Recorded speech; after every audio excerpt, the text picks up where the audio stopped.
Hi there! Almost every chess fan knows about 11th world chess champion Robert James Fischer, arguably one of the greatest chess players in the history. We actually had a video on this channel. You can use a pop-up notification. We ranked all the world champions over there. The video was fun, entertaining. You can also watch it.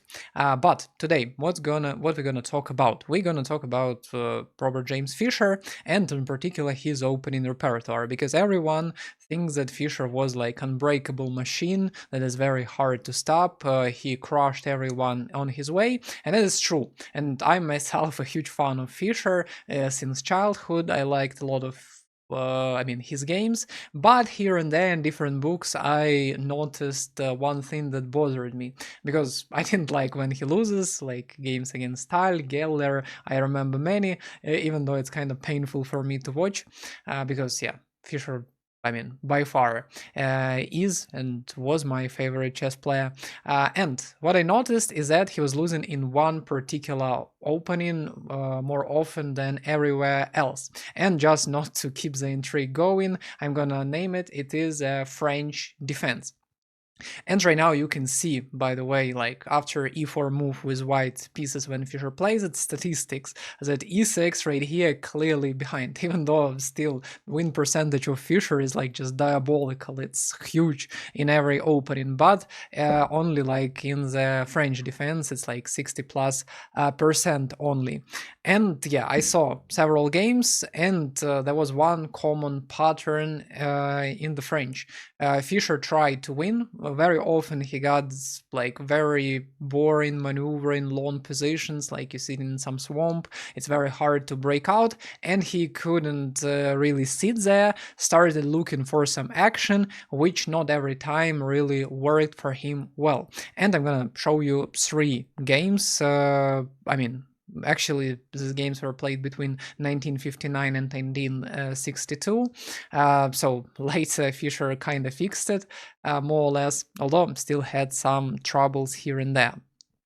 And the first game is Fischer versus Ivkov Borislav, Yugoslavian chess player, I assume, because yeah, didn't check it, but from my memory at least. Everything starts with a standard French play, e4, e6, d4, d5. Fischer almost always exclusively played knight c3, only once tried knight d2, which is a Tarrasch variation and regretted in this game against Biron. And after bishop b4, which happened back then super often, whenever variation was on top. It's like nowadays almost everyone plays knight f6, and it's, in my opinion and in my experience, it happens way like in less number of games as bishop b4 move. So yeah, back then knight f6 wasn't that popular, so everyone played bishop b4, e5, which is even nowadays the best move, knight e7, also c5 exists, both of the moves are totally fine, and c5 we will see as well today, knight e7, a3, bishop takes bc, and modern theory goes with c5, and it leads to the very long variations, for example like this, where black is willing to give up 2 pawns for a counterattack against the center, for example like this, white is trying to defend these pawns, black is looking for activity, and there are lots of lines. I even saw kids playing all of these theoretical lines until the 30s move, and yeah, that's like insane. But back then nobody had computers, so everyone could explore things, and the games were way more interesting than you just like top first line of the engine with your spacebar on your computer. So b6, queen g4, one of the most standard developments. Idea is simply attack g7 plus queen is nicely placed, and we want to force or king f8 move, which will take away the castle possibility, or knight g6 move, where we could try to storm it with a pawn push. By the way, like, what's the point of this variation, like this another variation, is that black gives up voluntarily bishop, white has a bishop pair, but in exchange white has these 2 backward double pawns. There is also isolated pawn on a3, but it's like senseless to win it. In exchange, white has more space and white has the bishop pair, and very often this bishop is trying to find his best angles from a3. This game is different though. In the game, knight g6 was played, just begging white to play h4, which for some reason Bobby didn't play, because after h5, I mean, it's possible to go or queen g3. Black's idea, by the way, in this opening, why b6 was played, is obviously trying to exchange typically bad light square bishop of black. It has even the name like French bishop, implying that this bishop is bad, it has nowhere to go, it's always closed because of the pawn on e6. So right here, yeah, after knight g6, h4 would be typical move, trying to attack h5 and target g7 square. Black would most likely play h5, and we could go like or queen g3, and then like most likely after trade offer, let's say like this, we can trade, play bishop g5, play knight e2, but there is an annoying queen a4 move, or in the like comments to this game, it was said that queen d1 also can be a reasonable option, and this was one of the main theories. Right here, Fischer plays slightly incorrectly, and we will see why. He goes bishop g5, instantly trying to attack, queen goes to d7, h4, and here comes h6. So that's the key difference. Bishop doesn't have an outpost on g5 for now, it has to leave, and right now black plays h5, so basically white lost a tempo.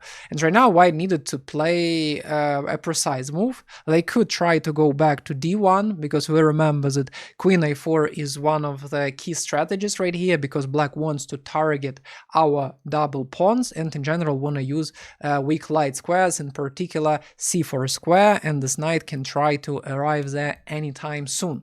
In the game, Fischer chose probably the worst option. Okay, if we don't consider queen h5, queen g6, queen e6, queen f5, if they are out of competition strategically, this is the worst move. Why is it so? Because right now after queen a4 it's very unpleasant to defend this pawn. However, if instead he chose queen d1 without any risk, it would be fine, or he could play queen g3, because right now after queen a4 and let's say, sorry, wrong bishop, bishop d3, bishop a6, as you can notice, if we compare f3 and g3 placements, we can take bishop g6, winning the game right on spot.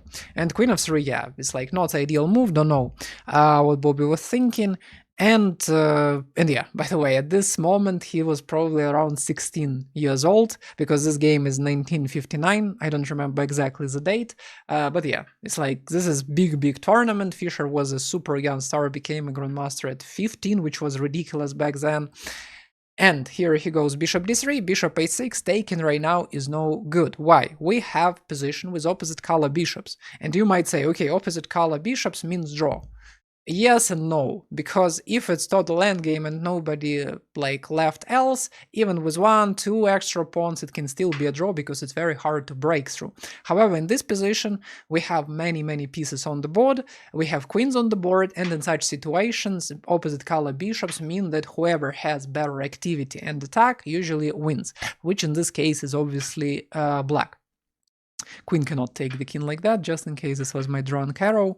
So Fischer played g4 here, which is a pretty strange move, I must say, because what is going on? Position is not amazing. Obviously, bishop takes d3, cd, all these weaknesses on the light squares are not amazing. Plus, we didn't utilize our space advantage, we didn't kick away the knight, we didn't start an attack on the king side, but probably it was better to accept the fate, say, okay, I will not have really big advantage, but finally try to castle. Fischer says, no, not on my watch, and he starts complicating the game.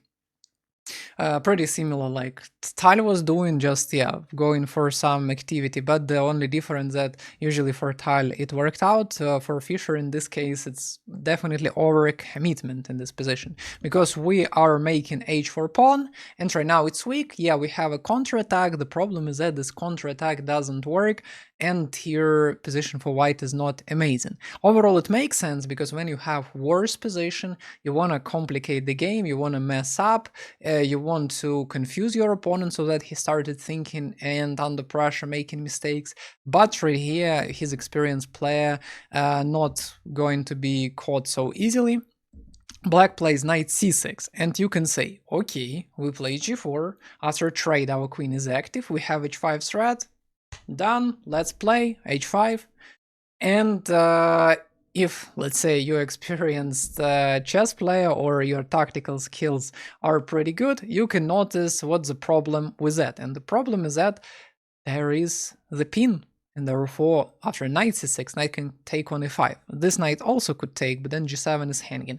And this is a major problem, which probably Fischer was afraid of, that's why he didn't play it. Although, after queen g3, defending the pawn and attacking both of the knights, let's say knight c6, by the way, knight is invincible, happens, because pin helps us.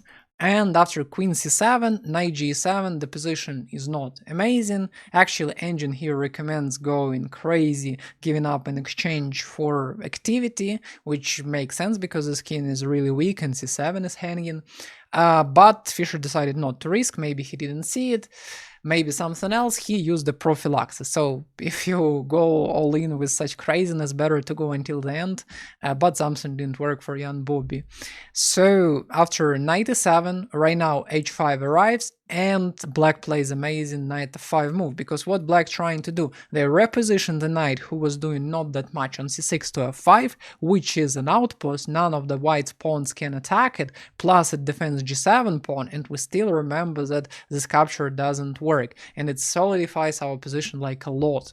After knight e2, knight g7, knight g3 castle, position is terrifying because white doesn't have anything good in the position. Pawn structure, better for black. King safety, better for black. Space, better for white, but they cannot use it. Pieces as well, better for black. So right here, this white attack kinda got ruined before it was like conceived.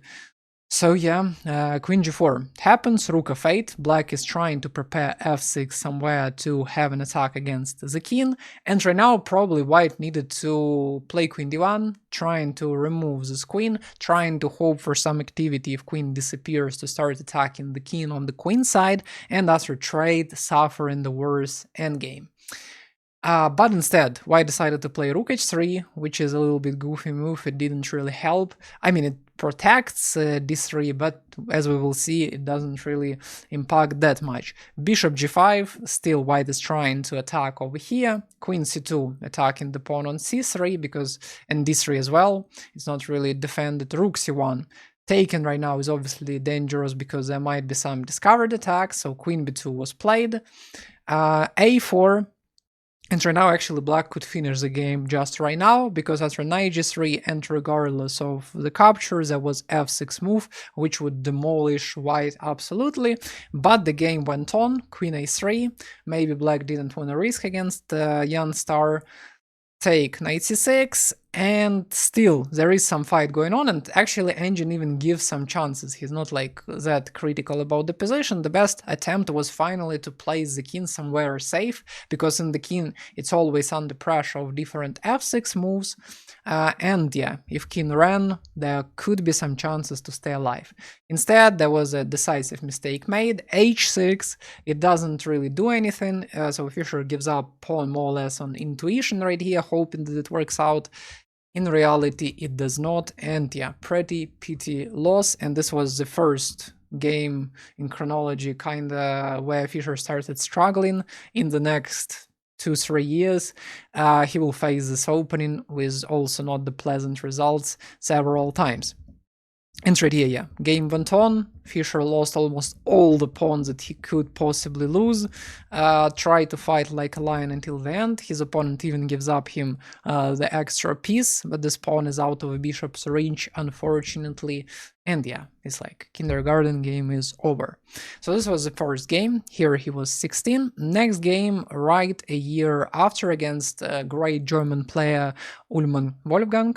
Right here, as you understand, also there were some problems, although this game is even more interesting because Fischer managed to get an advantage from the very beginning. Absolutely the same line, third game against Petrosian will be not in this line, e5, c5, a3, super classical line, and here Fischer already doesn't go for a queen g4 move, he didn't like what he received in previous game against Ivkov, so here he plays knight f3. And by the way, probably you all know about the book 60 Memorable Games by Bobby Fischer, where Fischer crushed everybody, but there was also a book published with a lot of success, how Bobby Fischer got defeated by, if I remember, Madness, written by Madness, and idea was that there were like 60 or 61 games where Fischer lost and how he got beaten in different variations, stuff like that. And this game is obviously is there as well. And in this book, the move order was slightly different. It was like a4 first and then knight f3, so I don't know who to believe. Was it knight f3 this time or a4 first? But it all transposed to this position. This one makes more sense because only after bishop d7, white played a4. By the way, why white played a4? Because we ideally want to utilize our dark square bishop, as I mentioned in the previous game.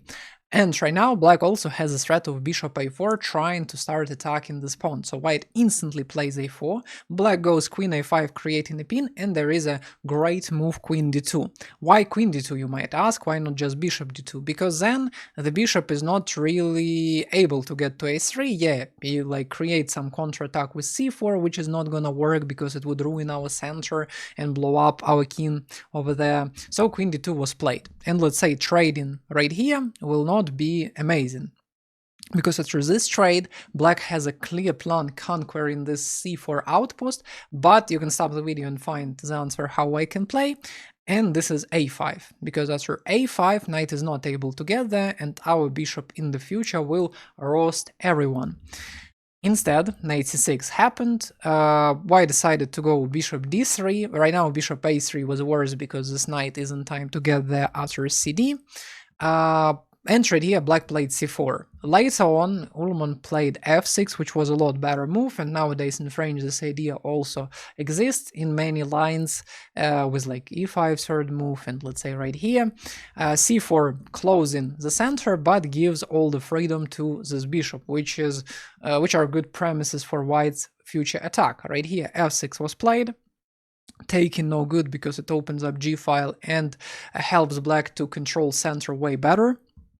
White plays bishop a3, and right here black probably should have played castle long. Instead, Uhlmann plays knight g6. Idea is to attack the center, but the move is lame, because when the bishop, let's say, reaches d6, we would love to have knight f5 maneuver. Right now, with this knight on g6, there is not enough pressure in the middle, and white actually here played castle, inviting black to eat the pawn, but after queen g5 the game is over because too many threats and the kings get stuck in the center, so please try, usually in your games, develop your king earlier, don't leave it in the center for too long. Black finally decided to follow this simple advice, and here white played bishop d6.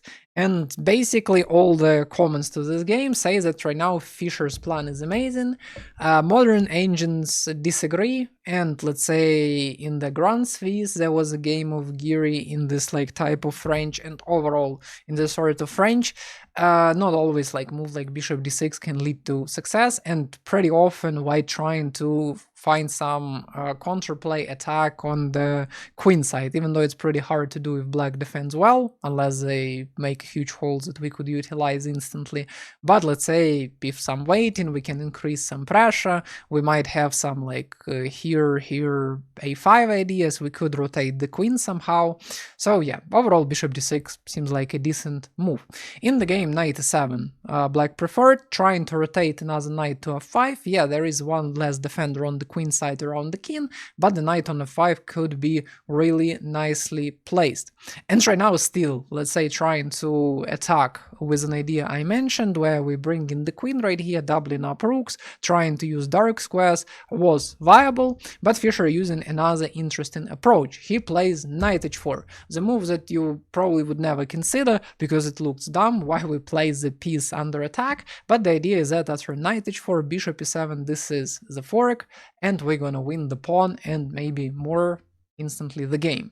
And it prevents knight f5, so idea is pretty interesting. Black obviously defends the knight to be able to take it, white takes, it opens up h-file, but everything is under Fischer's control. He prepares escaping square for the bishop, it's very hard to attack on h-file, and later on there will be this huge massive battery. So far everything is going great for Fischer, he's attacking, his bishop is a real beast, black's pieces are not that amazing, and all the great cards in Fischer's hands.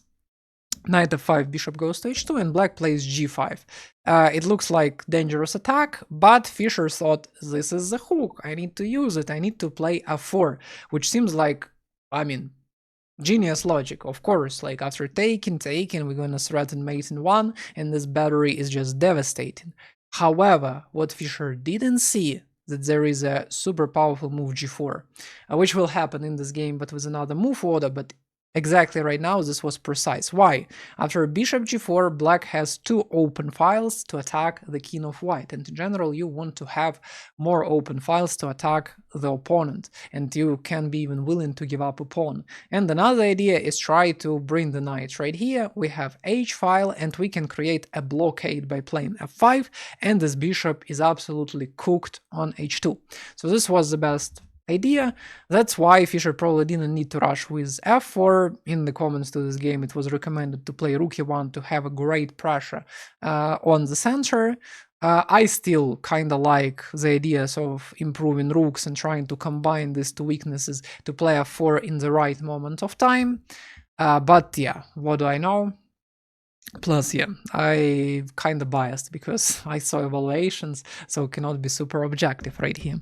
Knight d6 was played. Right here, actually, Fischer didn't see g4 move. If he saw, he could, for example, take fg. And after fg, again, in the comment to the games, it was like knight e4 move, attacking c3. And after queen e3, trade, position remains more or less equal. However, there is a great resource, queen e1, where taking here is ridiculous, because after gf we're gonna have extra material in winning position, and after fg, bishop e5, our position is actually better as this bishop dominates. In the game, bishop f3, here comes g4, great move. I mean, don't know if it deserves 2 exclamation marks, let me know in the comments. hg, then f5 happens. Black tries to close this bishop, even though it cost the pawn. Rook e7 to prepare this maneuver. Bishop g3, white trying to move the bishop out of danger. Bishop e8, queen e3, potentially attacking here and preparing queen e5. White go knight e4, bishop e4, d4. And you remember we were talking in the previous game about opposite color bishops, that sometimes they can be drawish, and actually, again, commenting these games, experts kind of said, okay, there is no way white or black gonna win, this is a solid draw.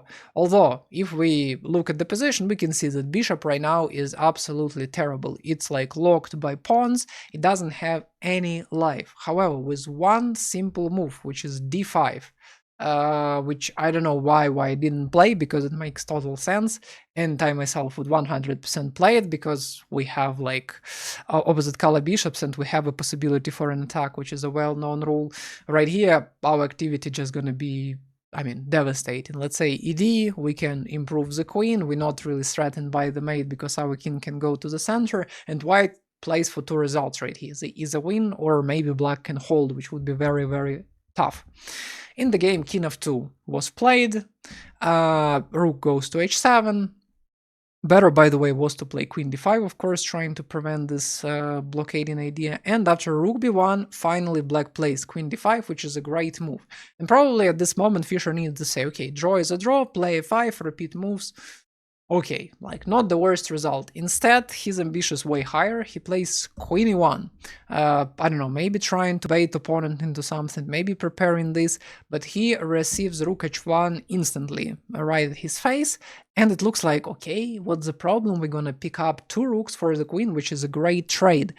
And that's exactly what happened. It was a terrible losing mistake. Instead, it was better to keep standing and make a draw.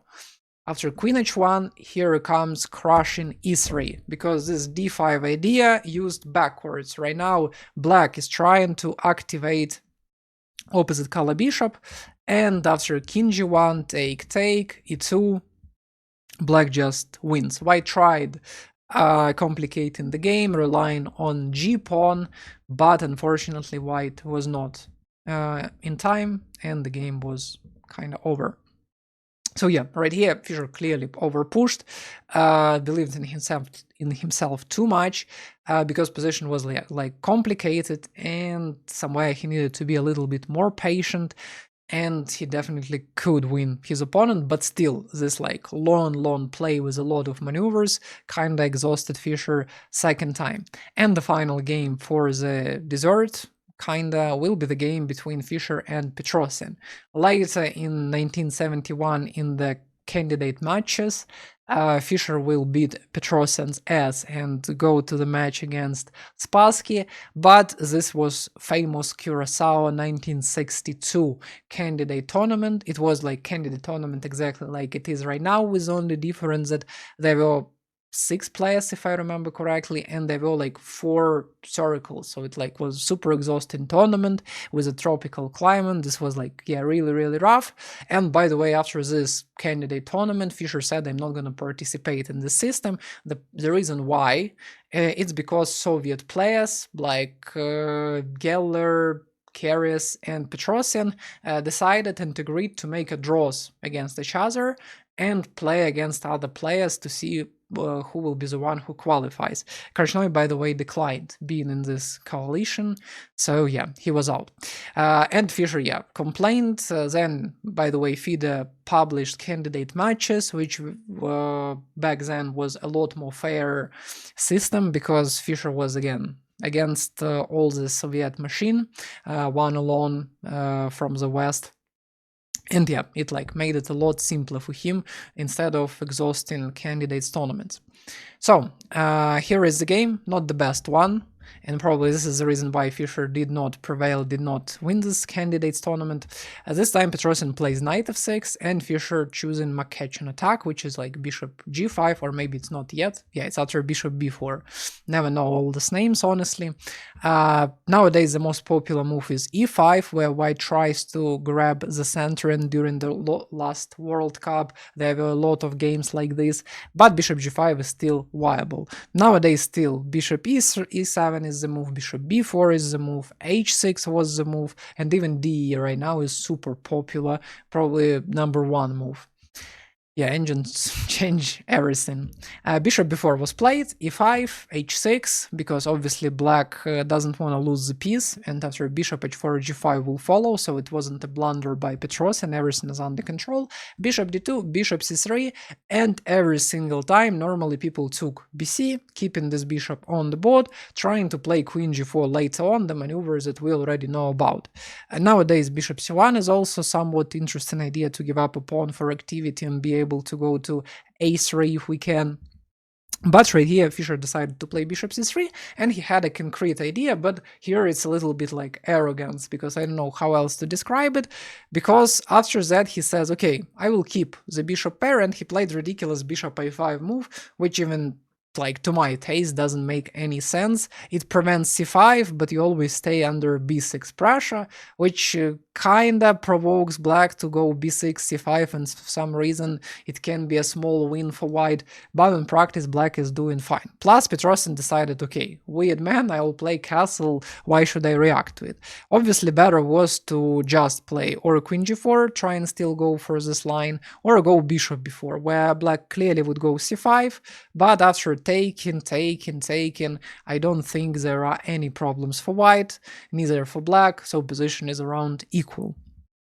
Instead, bishop a5, castle, bishop goes to d3. This one is already like serious inaccuracy, because knight f3 was a lot better, so that after some b6 we could go back, and after c5 we could close the position and be fine. Instead, bishop d3 happens, and it allows black to play knight c6, which creates a double attack on these two pieces. White is forced to go bishop c3, so basically we were idiots who moving back and forth. Here Petrosian decided to attack the king in the center, but he kinda took first, which gave some freedom to Fischer. A lot better was to play f6, and again, today's today's episode sponsored by opposite color bishops, because every single time we can get this position, and every single time for the side who attacks, usually it's a holiday, it's like a very good attack. But instead, knight c3 was played. Fischer keeps the center, It's not like destroyed or anything. And right now, white just has worse pawn structure, white has slightly more space, and development of white is also terrible. Petrosian tries to rotate the knight because it's not doing anything. Why not to c4? Because here knight can be removed. And after knight f3, c5, castle, black goes queen a5, trying to target a weak pawn. And right now, white needed to lift not that obvious continuation, which was queen d2. In the game, queen e1 was played, and there are some differences that we will see just now. After c4, there is no real problem, because, yeah, c3 weakness is fixed, but we have a counterplay, which should be enough to make a draw. If, let's say, black decides to take over here, we can take with the knight. Looks controversial, but our knight is too strong, and there are many weaknesses that can be attacked, but we can protect them using some tactics, because after queen c3 there is a discovered check on h7. And yeah, after some bishop d7 we can still go to this line. Instead, queen e1 happened, bishop d7, black is trying to increase the pressure in the future. Also we have bishop a4 c4 ideas, trying to win the pawn on c2, and Fischer voluntarily goes for the worst endgame. After c4 he ruins the center. Right here, like after bishop takes c4, rook c8, lots of pressure on the c file, so Fischer looking for activity. So yeah, with all of these problems in French, every time still Fischer tries to be active, what is like his signature style, trying to create pressure, trying to find the best moves, and right here, for a very long time, he successfully managed to do it. Because in the game cd, he decided not to take right here, instead he took first, and right now this pawn is obviously weak, and that was a tough choice to go e4 or a6. After analysis, probably it's better to go bishop e4 because the bishop is in the center. Instead, Fischer chose bishop a6, trying to use a simple logic, better to attack 2 pawns than 1, which is very reasonable. After rook b4, Petrosian defended this pawn. White continued with rook d1, which is another smart maneuver, because let's say after knight d4, the bishop can be trapped. It's very hard to pull this out. So after rook d1, Petrosian didn't play rook a4 because after rook d4 position of white is great. Instead, he right now starts, shooting the best move possible. He plays d3, after taking bishop c6. The problem of white's position, even though there are not so many pieces and pawns on the board, there are too many weaknesses. The pawn on a2 can be attacked, black's pieces are more active, d5 is an outpost, and white cannot really reach d6, so, activity of the pieces of black, weaknesses of white, all of this together lead to the worst position for white, obviously. Rook d4 exchange doesn't really save the game, although right here this was the last chance where white could stay alive, play in the worst position, but still stay alive. One of them is bishop of 1, with an idea trying to go here, it's like slightly worse, still e5 is a weakness, but okay. Or there is an idea with knight b5, which looks ridiculous because it looks like after this capture there is rook a8 move, winning one of the pieces for sure. But here comes incredible knight c6, where after capture our knight escapes and from the crime scene, and after, let's say, knight c6, bishop b7, we have a double attack and still do amazing. Instead, Fischer didn't play right, he played a4, which is kind of a weakness that black can instantly use by playing rook a4, rook d1, knight g6, principle of 2 weaknesses in action. And the game went on, Fischer fought like a lion, but it didn't save him. Even though right now we can take on a7 in the future and it was possible, still white would be down a pawn and it's very hard to hold such endgames. The game moved on, but against such technical player like Petrosian, it's really hard to resist. So okay, that's it for today, what I want to show. Pretty painful 3 games by Fischer, because I like this player really a lot. Do you want to continue such format of episodes for another players, like nowadays top players or players of the past? Please comment down below. Who is your, by the way, favorite chess player? And see you in next episodes. Bye.